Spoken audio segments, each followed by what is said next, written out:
Buongiorno amici e bentrovati sul mio canale. Oggi ho un gioiellino per voi. Questa è la Phalaenopsis bastiani fiorita. Allora, per farvi vedere meglio il colore, sono qui sul davanzale della finestra all'esterno. Se vado sotto mi gioco tutto. Allora, questa pianta è la botanica delle Phalaenopsis. Ho voluto fare la prova, e ve lo dico anche a voi, di prendere le botaniche perché sono dei gioielli. E beh, vi confermo che sono dei gioielli spettacolari. Allora, al di là della fioritura casalinga sotto luce artificiale, adesso sono semplicemente qui in finestra per darvi un po' più il colore naturale, perché il colore merita davvero. La scoperta delle botaniche è perché, vabbè, sono stato sempre spinto ad andare a prenderle nei negozi, nei garden, vicino a casa, quelle ibride, bei colori, ma queste sono superiori, queste sono speciali davvero. Ed è facile coltivarle e nel video di oggi voglio proprio dirvi questo. Ovvero sia, prendete le botaniche perché non è assolutamente difficile coltivarle. Pensavo erroneamente che fosse un problema coltivarle. Vedete, questa qui ha uno stelo qua a sinistra che farà i fiori e ha lo stelo a destra con questo in fiore e gli altri due che verranno fuori. Ma è di una semplicità mostruosa.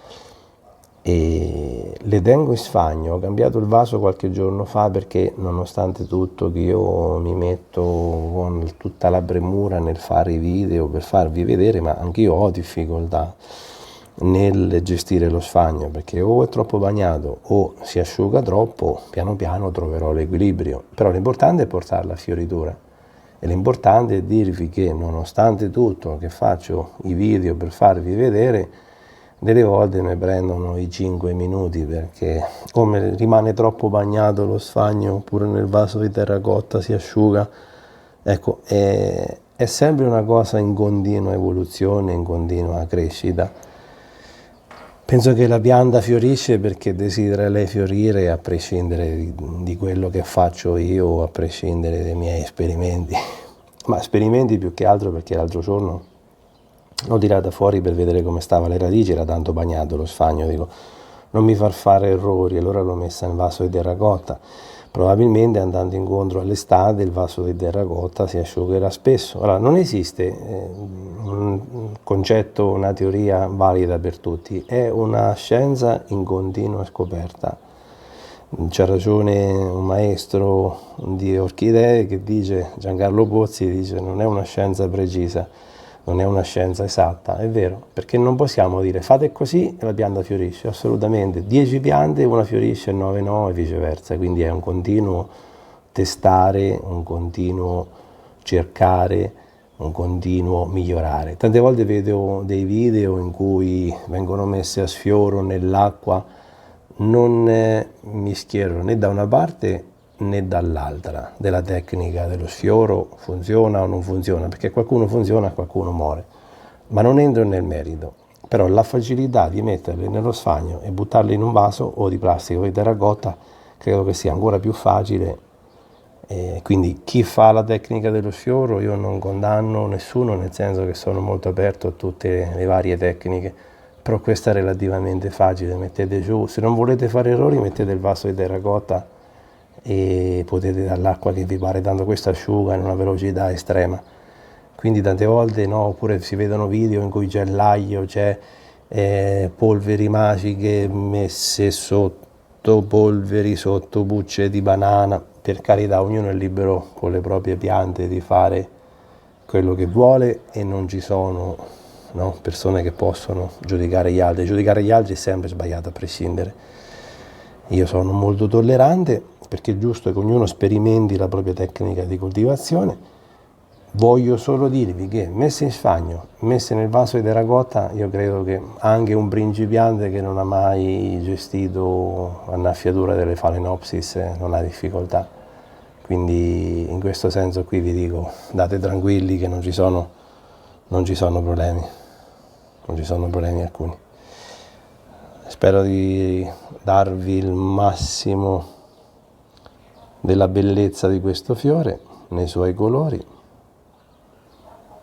perché merita che voi lo prendiate, lo compriate e la coltivate.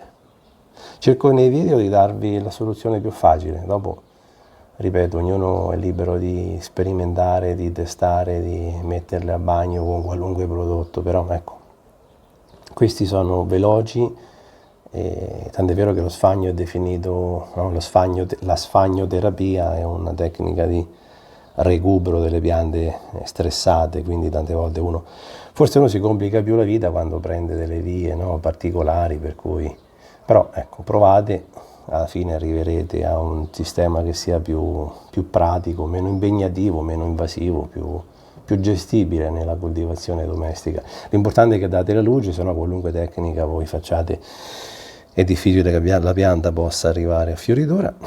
Questo è un gioiellino, tutto per voi, Bastiani, orchidea botanica, da prendere, via, dovete prenderla assolutamente, dovete provare con le botaniche perché danno soddisfazione allo stesso modo di quelle ibride che potete trovare nei garden vicino casa. I prezzi sono gli stessi, quindi non vale la pena magari pensare chissà quando possano essere difficili, quando possano essere impegnative, che sono forse per me ancora più semplici di quelle ibride, che quelle ibride in casa che hanno colori particolari ma tante volte prendono più malattie o altro.